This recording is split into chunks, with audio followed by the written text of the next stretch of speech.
इस वीडियो में हम छठ पूजा के बारे में कुछ बात कर रहे हैं। कार्तिक का महीना चल रहा है, दिवाली निकली है, गोपाष्टमी और एकादशी आने वाली है और ठीक दिवाली से 6 दिन बाद आती है छठ पूजा। अब के बार ये छठ पूजा 5 नवंबर से आरंभ हो रही है और 8 नवंबर को यह पूरी होगी। 4 दिन का व्रत है, 4 दिन का ये पूरा का पूरा पर्व है, त्यौहार है। इसमें भगवान सूर्यदेव और षष्ठी माता की पूजा होती है। सूर्यदेव भगवान को वंदन प्रणाम किया जाता है। कहा जाता है सर्व पापक क्षय करम परम ब्रह्म सनातनम। जैसे आपकी किरणों के द्वारा अंधकार समाप्त होता है, उसी प्रकार से आपकी कृपा के द्वारा पाप भी अपराध भी समाप्त होते हैं। सूर्य प्रभाकरम भानु ज्योतिषाम ज्योतिरव्यम। आपके अनेकानेक नाम हैं हे प्रभु, उनमें एक नाम आपका भास्कर है, एक दिवाकर है, एक आदित्य नाम है।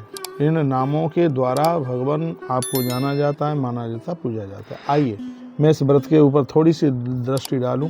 इस साल 5 नवंबर 2024 तो 5 तारीख को नहाया खाया के साथ छठ पूजा की शुरुआत हो जाती है और 8 नवंबर को उगते हुए सूर्य को अर्घ्य दे करके इस व्रत का समापन किया जाता है। तो 4 दिवसीय छठ महापर्व में छठी मैया और सूर्यदेव की पूजा आराधना धार्मिक मान्यताओं के अनुसार, जो कि ग्रंथ भी इसमें सूर्य पुराण और सांभ पुराण के अंतर्गत, विशेष रूप से सांभ पुराण के अंतर्गत बताया गया है कि घर में सुख समृद्धि और शांति के लिए छठी मैया का पूजन, निसंतान को संतान और संतानवान वालों को संतान की लंबी आयु इस व्रत के द्वारा प्राप्त होती है।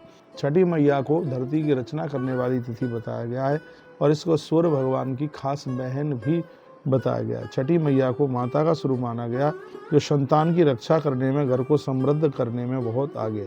तो मैं कहूँगा छठी मैया बाबा भोलेनाथ के पुत्र बताया जाता है, ऐसा बोलते हैं, लेकिन श्री कार्तिकेय जी महाराज तो परम संयमी हैं, परम ब्रह्मचारी हैं, लेकिन हमने ऐसा सुना है कि लोग इस तरीके से ऐसे बोलते हैं।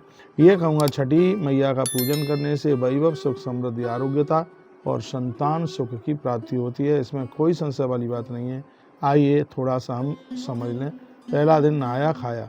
नहाए खाए के दिन सबसे पहले घर की साफ सफाई सब की जाती है। शुद्ध शाकाहारी भोजन का ही इसमें उपयोग किया जाता है। अंदर और बाहर से पूरा घर को लीप पोत करके साफ सुथरा किया जाता है। इस दिन एक समय में बस एक ही समय में भोजन किया जाता है और शाम के समय में इसमें फलियार लिया जाता है। इस दिन से माताएं सिंदूर लगाने के बाद छठ का प्रसाद फिर वो बनाया जाता है। सूर्यदेव और छठी मैया को भोग लगाने के बाद ही इसमें भोजन ग्रहण किया जाता है। व्रती को परिवार के सभी सदस्यों के बीच में प्रसाद वितरित करना होता है और फिर अगले दिन है, यानी 6 तारीख समझ लीजिए, 6 तारीख को दूसरे दिन की पूजा में, जिसे खरना बोलते हैं, छठ पूजा के दूसरे दिन यानी खरना के दिन पूरे दिन निर्जला व्रत किया जाता है और शाम को गुड़ खीर ये चीज़ें इनका सेवन किया जाता है। घर के सदस्यों के बीच में वो प्रसाद बांटा जाता है। यह 6 तारीख की बात। संध्या अर्घ छठ का तीसरा दिन बेहतर खास होता है।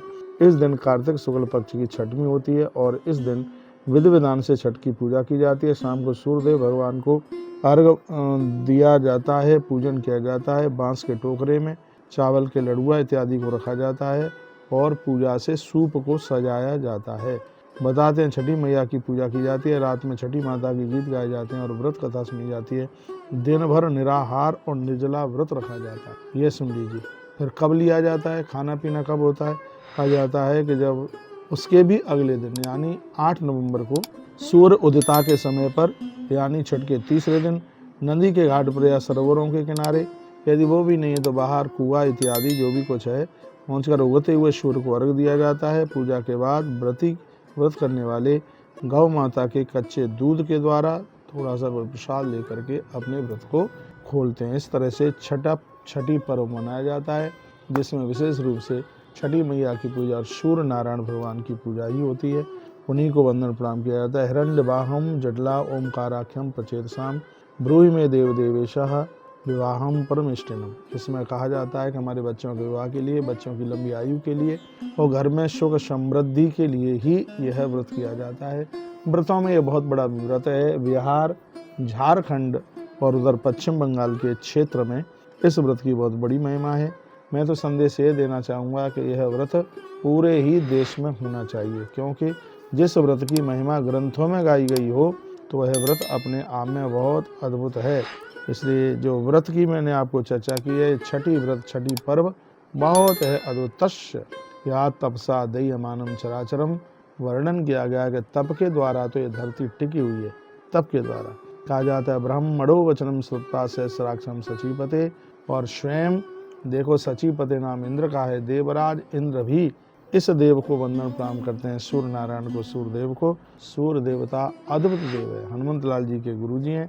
तो विशेष रूप से हमें और आपको सबको छठी पूजन, छठी पर्व और सूर्य पूजा जो बहुत भाव के साथ में ये हम करें तो इससे घर में समृद्धि होगी, किसी भी प्रकार की कोई कमी नहीं रहेगी। तो इस वीडियो के माध्यम से मैंने आपको छठ पूजा के बारे में ये वीडियो भेजी है, और इस वीडियो को आगे भी आप भेजें जिससे और भी लोग इस वीडियो से लाभान्वित हो सकें। इसमें पूरी की पूरी महिमा सूर्य भगवान और उनकी भगनी, जिसको छठ देवी के नाम से जानते हैं, उनकी महिमा है इसमें। बहुत बहुत धन्यवाद वीडियो पूरा सुनने के लिए। ऐसे ही हमारे साथ जुड़े रहिए और नई नई अपडेटें भी प्राप्त करते रहिए। अगली वीडियो में हम कुछ 11 और एकादशी की वीडियो भी आपके पास हम भेज रहे हैं।